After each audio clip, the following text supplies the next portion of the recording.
Hello दोस्तों, welcome back to my channel Ankita's educational point. तो आज मैं आपको 26 अप्रैल और 27 अप्रैल दोनों के करंट अफेयर्स बताऊंगी, क्योंकि मैं कल कुछ प्रॉब्लम की वजह से वीडियो नहीं बना पाई थी, इसलिए मैंने आज बनाया है। और इसकी पीडीएफ फाइल चाहिए। दोनों की पीडीएफ फाइल आपको टेलीग्राम लिंक पे मिल जाएगी, आप वहाँ से ले सकते हैं या फिर आप व्हाट्सएप ग्रुप पे भी मांग सकते हैं। ठीक है, तो चलिए शुरुआत करते हैं 26 अप्रैल के करंट अफेयर्स।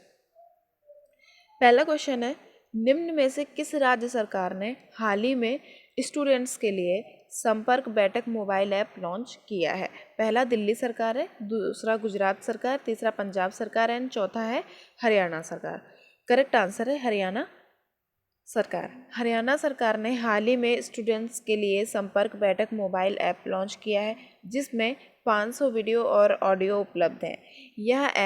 यह ऐप को कक्षा 5 के पाठ्यक्रम को कार्टून और फिल्मों के जरिए स्टूडेंट्स के लिए आसान और रुचिकर बनाया गया है। ठीक है, नेक्स्ट क्वेश्चन, केंद्र सरकार ने कब तक सरकारी कर्मचारियों को महंगाई भत्ते और पेंशन भोगियों को महंगाई राहत की बढ़ोतरी पर रोक लगा दी है? पहला जनवरी 2021, मार्च 2021, जून 2021 एंड जुलाई 2021। करेक्ट आंसर है जुलाई 2021। केंद्र सरकार ने जुलाई 2021 तक के लिए सरकारी कर्मचारियों को महंगाई भत्ते और पेंशन भोगियों के महंगाई राहत की बढ़ोतरी पर रोक लगा दी है, लेकिन सरकारी कर्मचारियों को वेतन और पेंशन भोगियों को उनकी पेंशन के 17% की मौजूदा दर पर डीए और डीआर मिलना जारी होगा। ठीक है, नेक्स्ट क्वेश्चन, प्रधानमंत्री मोदी ने किस राष्ट्रीय दिवस 2020 पर ई ग्राम स्वराज पोर्टल शुरू किया है?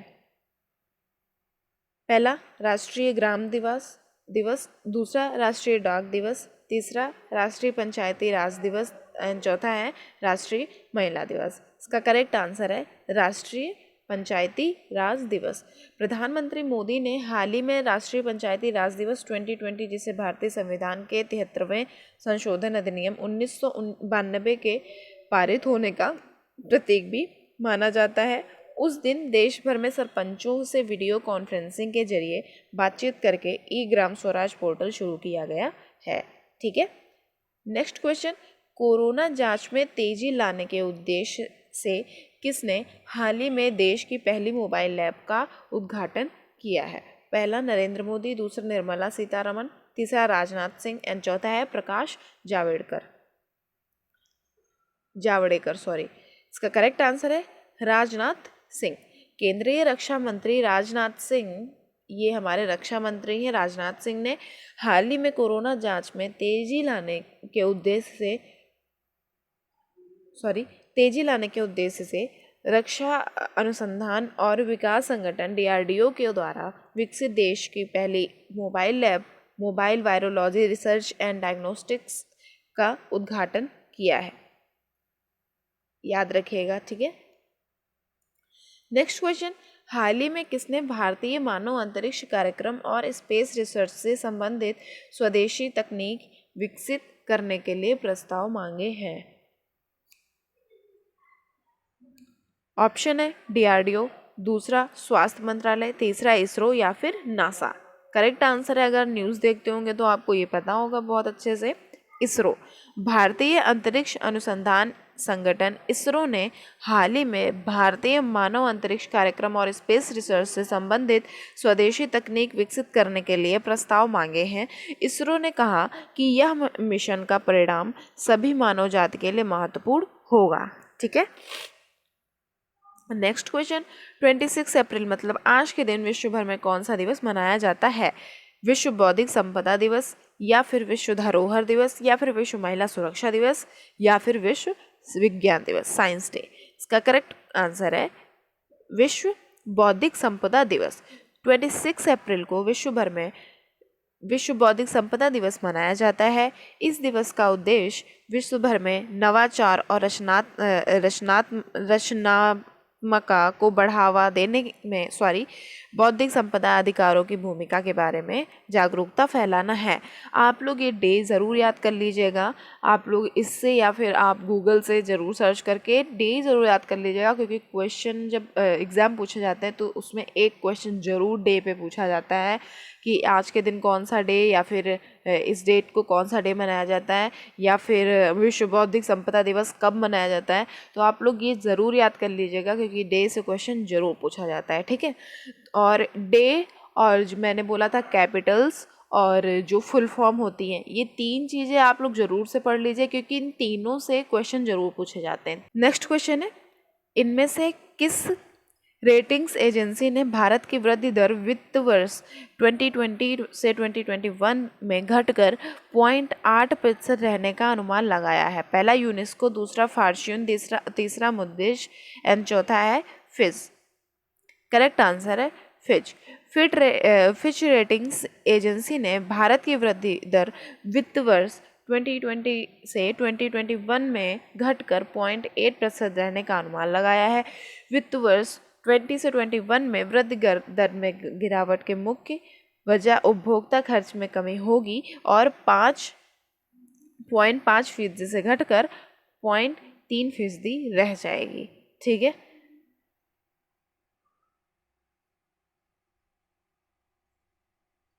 नेक्स्ट क्वेश्चन, पूर्व ऑस्ट्रेलियाई ऑलराउंडर ग्रेम वॉटसन का हाल ही में कितने वर्ष की उम्र में निधन हो गया? 75 वर्ष, 82 वर्ष, 85 वर्ष या फिर 92 वर्ष? इसका करेक्ट आंसर है 75 वर्ष। पूर्व ऑस्ट्रेलियाई ऑलराउंडर ग्रेम वॉटसन का हाल ही में 75 वर्ष की उम्र में निधन हो गया है। उन्होंने ऑस्ट्रेलिया के लिए 1967 से लेकर के 1972 तक 5 टेस्ट मैच खेले थे और वर्ष 1972 में उन्होंने 2 एक दिवसीय मैचों में भी अपने देश का प्रतिनिधित्व किया था, ठीक है। नेक्स्ट क्वेश्चन, भारत में किस पड़ोसी देश ने अपने विदेशी मुद्रा भंडार को मजबूत करने के लिए 40 करोड़ डॉलर मुद्रा की अदला बदली का करार करने की घोषणा की है? पहला पाकिस्तान, दूसरा नेपाल, तीसरा म्यांमार एंड चौथा है श्रीलंका। इसका करेक्ट आंसर है श्रीलंका। भारत के पड़ोसी देश श्रीलंका ने हाल ही में अपने देश के विदेशी मुद्रा भंडार को मजबूत करने के लिए 40 करोड़ डॉलर मुद्रा की अदला बदली का करार करने की घोषणा की है। इस समय श्रीलंका कोरोना वायरस से बुरी तरह प्रभावित हो रहा है, ठीक है। Next and last question, Bharat के किस प्रसिद्ध बॉलीवुड अभिनेता की मां सईदा बेगम का हाल ही में 82 साल की उम्र में निधन हो गया? सैफ अली खान, इरफान खान, सलमान खान या फिर none of these? Correct answer है इरफान खान। भारत के प्रसिद्ध बॉलीवुड अभिनेता इरफान खान की मां सईदा बेगम का हाल ही में 82 वर्ष की उम्र में निधन हो गया है। इरफान खान की माता पिछले कुछ समय से बीमार चल रही थी। तो ये हो गया आपके 26 अप्रैल के करंट अफेयर्स, जो कि आपके लिए इम्पॉर्टेंट है, हमेशा बोलती हूँ मैं। और मैंने क्वेश्चन पूछा था, वैश्विक प्रेस स्वतंत्रता सूचकांक 2020 भारत 2 स्थान नीचे आकर के कौन से स्थान पर पहुंचा है? काफ़ी लोगों ने इसका करेक्ट आंसर बताया भी था, 142वें स्थान पर, ठीक है।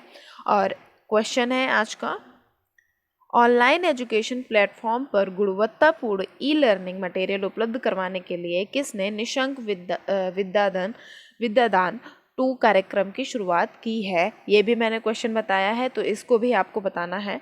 प्रकाश जावड़ेकर, नितिन गडकरी, रमेश पोखरियाल या फिर नरेंद्र मोदी? आपको बहुत अच्छे से पता होगा, अगर आपने वीडियो सारे देखे हैं तो आपको इसका भी आंसर पता होगा। तो चलिए फटाफट से इसका भी आंसर आप कमेंट बॉक्स में कमेंट करिए, और कोई भी प्रॉब्लम है तो उसको भी आप कमेंट बॉक्स में कमेंट कर सकते हैं, और या फिर आप व्हाट्सएप पे या फिर टेलीग्राम पे किसी पे भी मैसेज कर सकते हैं। और किसी चीज़ की भी PDF फाइल या जीके क्वेश्चन चाहिए तो आप लोग टेलीग्राम से ले सकते हैं, ठीक है। तो चलिए अपना ध्यान रखिए और अच्छा खाइए, अच्छे से अपने घर पे रहिए और एंजॉय करिए। चलिए, थैंक यू सो मच। तो चलिए आते हैं 27 अप्रैल के करंट अफेयर्स पे, और जो पहले थे वो 26 अप्रैल के करंट अफेयर्स थे। आप लोग कंफ्यूज मत होइएगा, और इसकी भी PDF फाइल आपको टेलीग्राम के लिंक पे मिल जाएगी, तो आप वहाँ से ले सकते हैं या फिर व्हाट्सएप ग्रुप से भी ले सकते हैं। तो चलिए शुरुआत करते हैं आज के पहले क्वेश्चन की।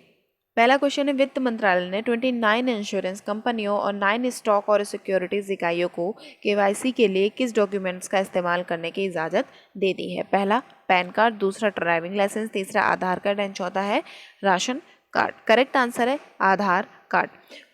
वित्त मंत्रालय ने 29 इंश्योरेंस कंपनियों और 9 स्टॉक एंड सिक्योरिटीज इकाइयों को केवाईसी के लिए आधार कार्ड के लिए इस्तेमाल करने की इजाज़त दे दी है, जिससे छोटे और खुदरा निवेशकों को फ़ायदा होगा।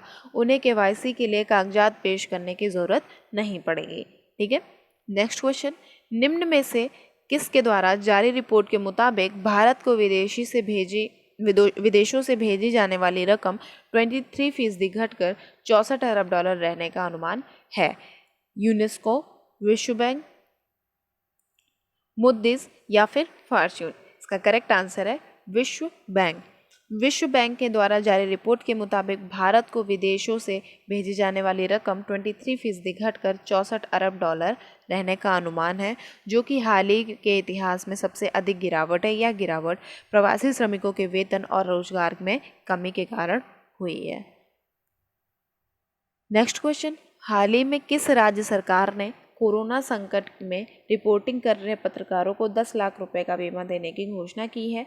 पहला पंजाब सरकार, दूसरा महाराष्ट्र सरकार, तीसरा केरल सरकार एंड चौथा है हरियाणा सरकार। इसका करेक्ट आंसर है हरियाणा सरकार। हरियाणा सरकार ने हाल ही में कोरोना संकट में रिपोर्टिंग कर रहे पत्रकारों को 10 लाख रुपए का बीमा देने की घोषणा की है। सरकार ने कहा है कि पत्रकार भी कोरोना के विरुद्ध इस लड़ाई में अग्रिम पंक्ति में रहकर अपना फर्ज निभा रही है। नेक्स्ट क्वेश्चन, निम्न में से किस राज्य की महिला नवप्रवर्तक डी वासिनी बाई ने अत्यधिक बाजार मूल्य वाले फूल एंथोरियम की 10 किस्मों को विकसित किया है? पहला पंजाब, दूसरा केरल, तीसरा गुजरात एंड चौथा है कर्नाटक।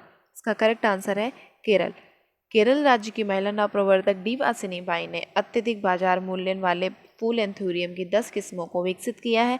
एंथोरियम रंगों की एक व्यापक श्रृंखला में उपलब्ध सुंदर दिखने वाले पौधों का एक विशाल सा समूह होता है।